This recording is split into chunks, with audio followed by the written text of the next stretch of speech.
Hi, off-grid entrepreneur over in London, September 2019, for the book launch, Chris Mackey. What's the name of the book, and tell us about the book? It's The Positive Psychology of Synchronicity. Enhance your mental health with the power of coincidence. Okay, and what happened at the book launch? What kind of launch was it, and where was it at? Okay, so it's at Watkins Books, Watkins Bookshop in Cecil Court in central London, and in Covent Garden. And so Watkins Publishing is a publishing house that invited me to write a book a number of years ago, and we realised that synchronicity would be a good topic for me to write about. So I've always been passionate about that through my adult life, and then I was given the opportunity to write a second edition, which just came out in mid-August. Okay, so your normal career is in mental health, and you recognise that there's a synergy and a relevance to synchronicity. So can you expand on how it has relevance into your industry? Right, okay, so I work as a clinical psychologist, and we have a good understanding of connections between mind and body. But there again, that still leaves out another dimension. So a spiritual dimension, mind, body and soul.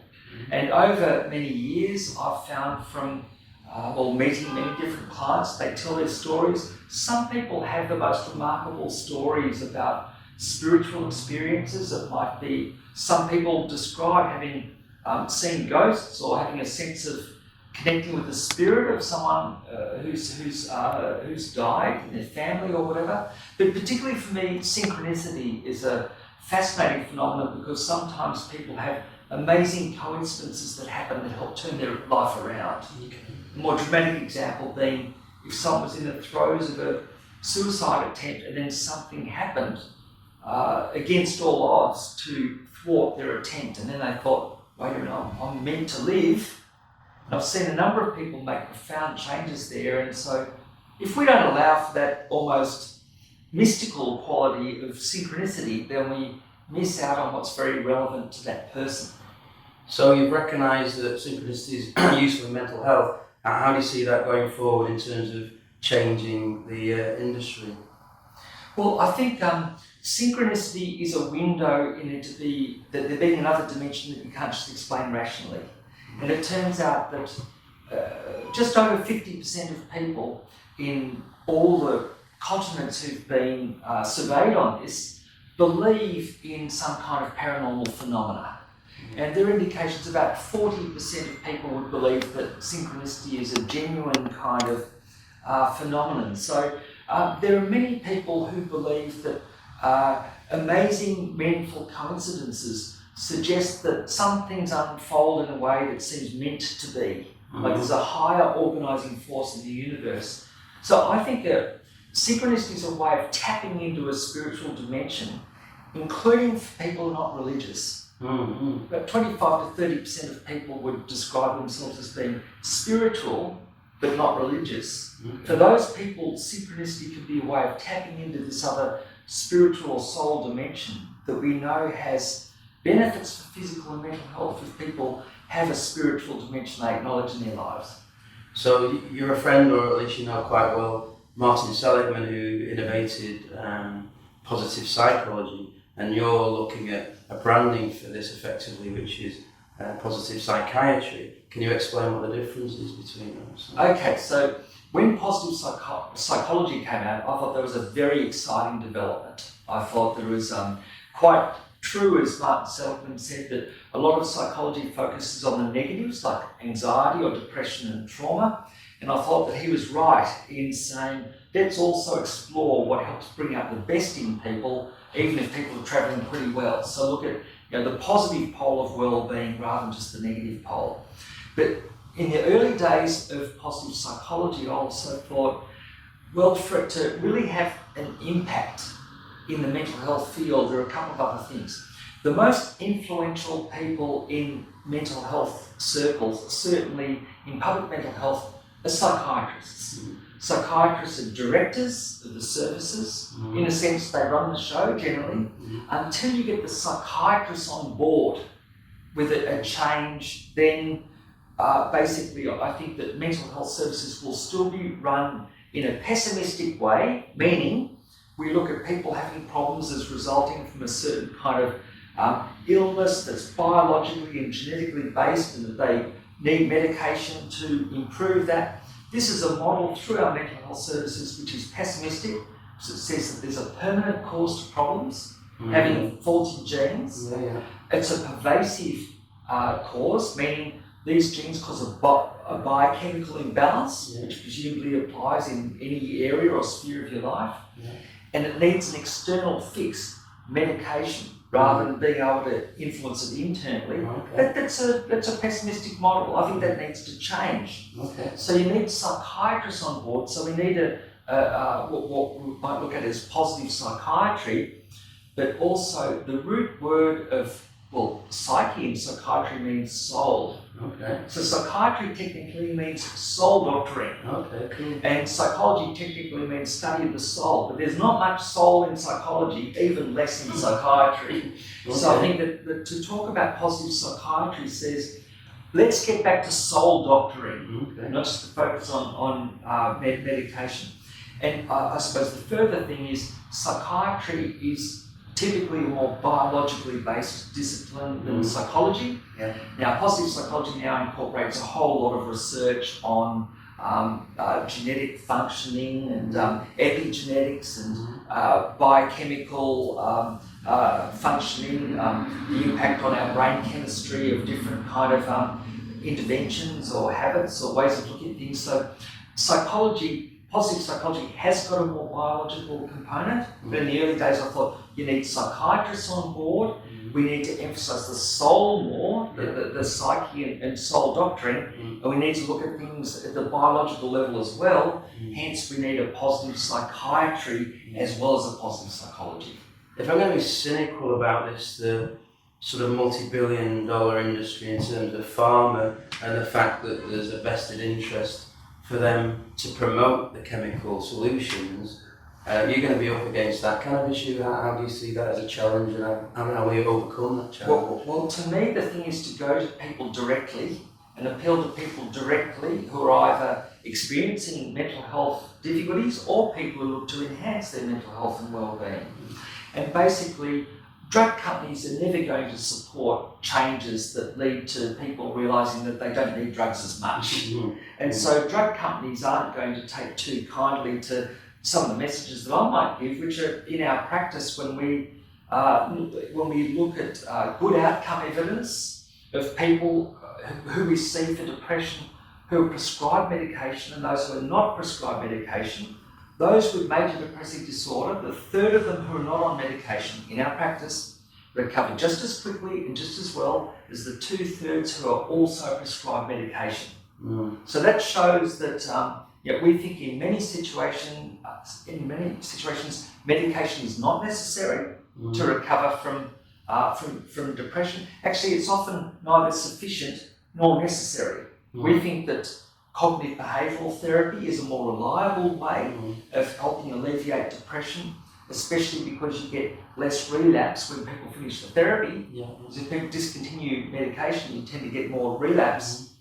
But we think, and it doesn't just even have to be therapy, there are other ways that people recover from depression as well, drawing on social supports. There might be some change in people's circumstances that help things improve. But when it boils down to it, I would not be looking for drug companies to bring out enlightened, optimistic change. They're served so well with profits by having people believe in this pessimistic model. Genetic defects, biochemical imbalances, need medication to fix it. So look at people themselves being moved to seek help that doesn't necessarily rely on that. Look, I should say too, I do think a number of people really benefit from medication in some circumstances. My mother had a bipolar disorder. Each time, of 4 or 5 times she went off lithium, she had a very severe relapse. Actually, I willingly took on the role in our family. I'd be the one that would convince my mother to go back on medication. And I had no qualms about that. And it was almost like a miracle drug for her in some ways, to help her balance again. Now, and also we see some people in our practice with severe depression, and they've used other techniques that haven't maybe led to great improvement, or they've had depression for a very long time, And in those circumstances, I think it would be worthwhile to explore additionally looking at medication, but not looking at that as the be-all and end-all. Okay. And so when it boils down to it, I think that as people have more understanding about how we can influence our own brain chemistry, look at our own internal pharmacy, if you like. If there are drugs that work for people, then we must have receptors for them. If we've got receptors for them, where did they come from? We must have been exposed to those drugs in the first place. Well, that would have to come from within. So we must have some endogenous kind of medication, if you like, that works for the subsequent drug companies' medication to work. Well, why can't changing our ways of looking at things and acting and all the rest of it, why can't that lead to a change in our brain chemistry? But I think sometimes people change more profoundly if we experience numerous experiences, meaning, or we could call it sacred experiences, or experiences that are so powerful that they give the person a sense, this is very important in my life. You talked about the endogenous nature. Are you open to the view that potentially non-pharmaceutical remedies, where it's not just necessarily within the human's own body, but because of the nature of the symbioticism, that plant aspects can have a lock and key element? So it's the same as what you're saying, as a very heavy amount will be to do with what you're talking about, where you can self-heal, but there are potentially remedies in nature that can complement this as well. And St. John's wort can help with depression. Fish oil can be very good for a number of conditions, even schizophrenia. I think also some conditions that affect people's attention and concentration can be helped at times with fish oil. So, but also something from outside, as you mentioned. One of the best things is social support. It's not all internal, everyone's connected with everyone else, which is one of those spiritual concepts as well. So the psyche or soul applies that way, just like quantum physics says, there's one undivided consciousness. So that's drawing from outside ourselves as well, including the positive support, positive energy, optimistic messages, and caring support from other people. Do you think that because for this to go global and your vision to go global, then it needs a buy-in from certain people, so you're fairly optimistic that the psychiatry profession will potentially take it on board? We've already established that the big pharma probably won't, but you think that there will be a sea change and that psychiatry will take this kind of thing on board? Well, I think that psychiatrists will be amongst the last to make changes in these ways. That I think that often psychiatrists being trained so much in a medical model, it's difficult for people to unlearn that. And just say the notion of synchronicity or meaningful coincidences influencing someone's life. I think that there's so many people in the general public who believe that's true. It's like a mystical experience, because it can be, this amazing experience suggests that something has come from outside ourselves, some higher organising force. Now, people sometimes say, I don't tell anyone my story about this because they might think I'm crazy. I basically say, hey, you're safe telling anyone, just don't tell mental health professionals, especially don't tell psychiatrists. You're in trouble if you tell them, but anyone else, you're fine. And many people chuckle a bit at that and realise there's a bit of truth in that. The psychiatrists will be amongst the last to change because, look, actually, I think also often psychiatrist personalities, they often have conflict around issues of control, even more than the general public. So I suspect that's part of the reason why some people not just get into the mental health field, but look for the positions within it that have the most control.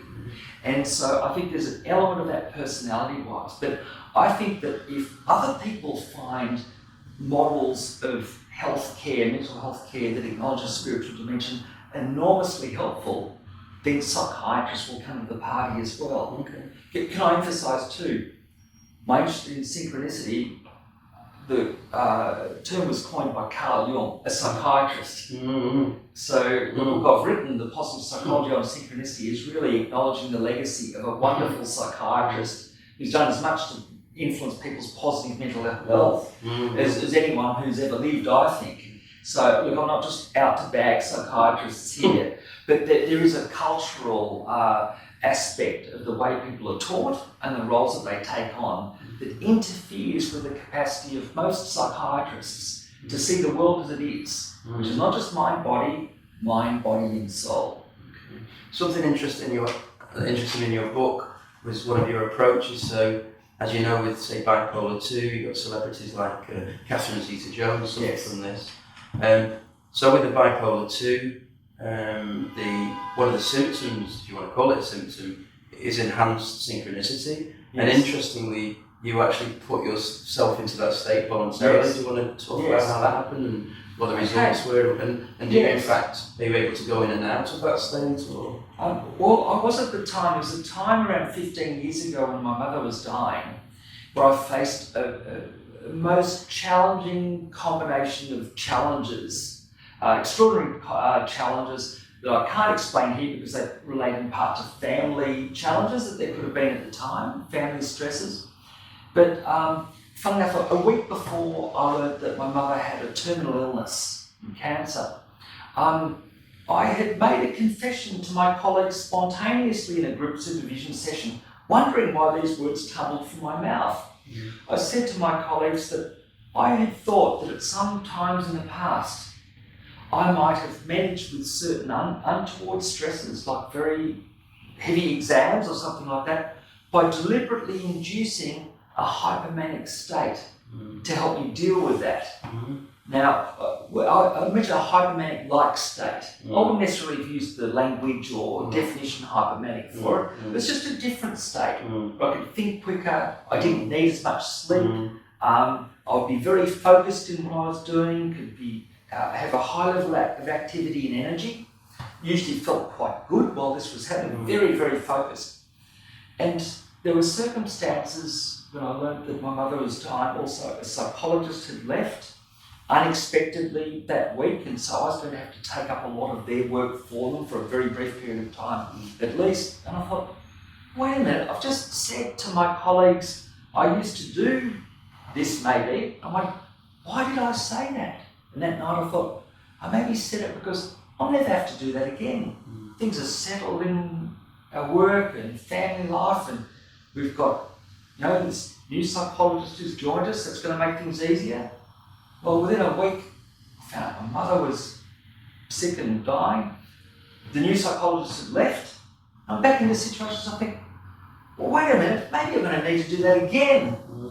And so I thought, well, I can't see a way of solving the problems in front of me without going into a hypomanic-like wellness. In other words, unless I drew on this way of changing my internal chemistry, so I didn't need as much sleep, but I could have a very high output, that I could be very focused in my energies. And I also thought, in that mode, I could come up with creative ideas that would last me for the rest of my career. It's actually the ideas I came up with in those few weeks that 15 years later I've written a second edition of the book about. Those ideas came to me across that few week period. And they partly came to me because I was wanting to tell my mother stories at the bedside while she was in hospital and didn't have long to go. And I thought, I knew my mother had a wish for me. She wanted me to be someone famous. So I thought, I'll give her her wish. I'll pretend I'm going to be someone famous. How can I do that? I've had these ideas about positive psychiatry, so I'll talk them up a bit. Bedside, I'd say, hey, Mum, I've got this new theory I've developed that I think is going to help change mental health care in the Western world. She said, that's interesting. I thought my mother was nuts, wanting someone in the family to be famous like that, but I was going to indulge her at that stage of her life, that end stage of her life. So anyway, I said that, look, Mum, what we can do is we can change our own brain chemistry by the way we look at things in a certain way. And also, we have these different receptors. We can open up the receptors to receive these brain chemicals which we produce. And we can also close those receptors again. So we've got this internal conscious control over our brain chemistry.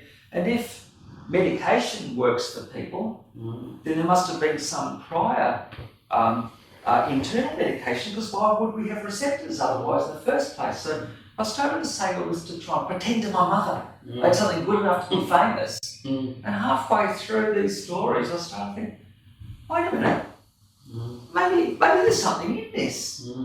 In the meantime, in the days and weeks beforehand, I required less sleep, I was thinking quicker, I was coming up with creative ideas, my productivity had increased dramatically. I was doing psychological reports in a quarter of the time I would normally take. I'd dictate a report in half an hour or 45 minutes. Normally take me a few hours of writing.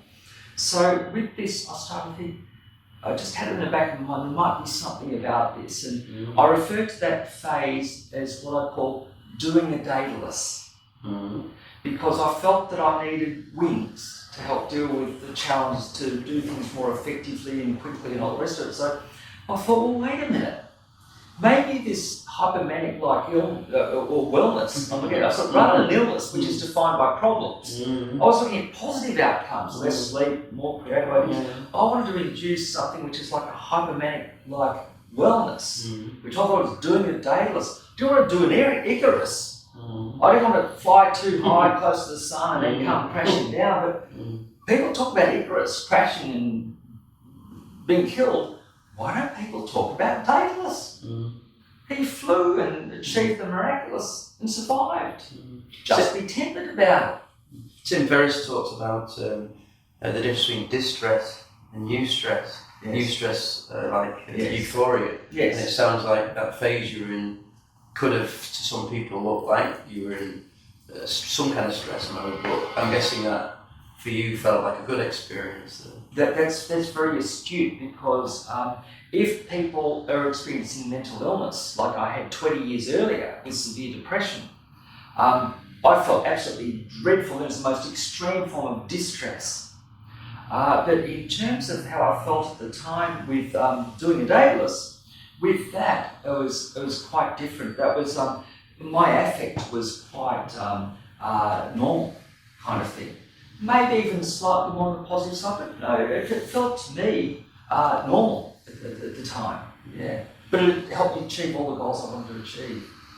Is there anything else that you want to say about your book in terms of the vision? I mean, one thing is it sounds like you, I gather with you believing in, or not believing in, but seeing evidence of synchronicity, and another step forward, and that's the law of attraction. Yes. And it sounds like you kind of, when you were doing this storytelling with your mother, that you're actually vision boarding, so it looks very much you're now on track to be that famous person. How do you feel about that? It's a very interesting way of putting it, and I suppose that in a sense there's some truth in that. And the thing that I do like now is that because of my background in mainstream positive psychology, I can use that language of the PERMA model to incorporate that mystical experience that I had, hopefully that it makes sense to people more broadly. And the PERMA model, PERMA, anything that enhances our positive affect or emotion, our engagement in life roles, our relationships, our sense of personal meaning or achievement, then that can enhance our well-being. So I found during that period of doing a dayless or drawing on synchronicity afterwards, usually without that sort of different hypomanic-like effect, you can experience meaningful coincidence and a sense of oneness with the world without having to be in that elevated state. I've learned that more since. And so it's not much now. I think I would need to be in anything like a hypomanic-like state. Synchronicity appears a little bit more naturally to me now that I'm 61 and I think I'm a bit more tempered that way. What about things like moving forward, TED Talks, and what methods have you got in mind for reaching the masses so that you're going to fulfil your mother's dream to be famous? Well, I'm not trying to fulfil my mother's dream. I'm taking it one step at a time, and so coming to London to give a talk at Watkins Books was a wonderful thing to do. I'll have a book launch in Melbourne.